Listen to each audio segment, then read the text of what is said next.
Kedatangan Amanda dan tim kuasa hukumnya ke Polda Metro Jaya juga untuk melaporkan Shane Lucas dan AG dengan tuduhan yang sama. Kuasa hukum Amanda menyebut dalam laporannya barang bukti sudah diserahkan kepada penyidik.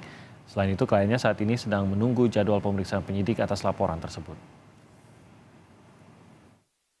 Karena ini sudah terlalu tuduhan-tuduhan yang menyudutkan daripada Amanda dan sudah kita lihat ya kemana-mana. Untuk itu kami sebagai kuasa hukum menggunakan upaya hukum, hak hukum dari APA, Amanda untuk melaporkan yang dilakukan oleh MDS melalui kuasa hukumnya dan kawan-kawan.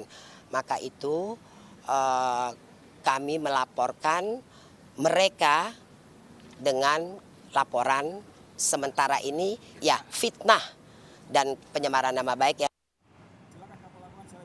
Usai dilaporkan oleh APA atau Amanda atas pencemaran nama baik, penasihat hukum Mario Dendi, Dolfi Rompas menyebutkan jika laporan tersebut tidak tepat. Dolfi menambahkan saat ini kasus masih dalam proses penyelidikan. Jika laporan pencemaran nama baik tidak dapat dibuktikan, maka akan ada konsekuensi hukumnya. Ya kalau mereka memang melaporkan ya tinggal kita lihat. Kalau memang itu nanti dapat dibuktikan fakta itu ya kan, ya berarti kan laporan mereka juga harus nanti ada pertanggungjawaban secara hukum juga. Nah, ini kan masih dalam proses penyidikan ya kan. Ya kita nanti kan dari pihak kepolisian yang nanti akan mencoba untuk menuntaskan. Ini memang dapat dibuktikan bahwa itu benar apa yang disampaikan oleh klien kami ya tentunya ya itu akan ada timbal baliknya secara hukum ya kan.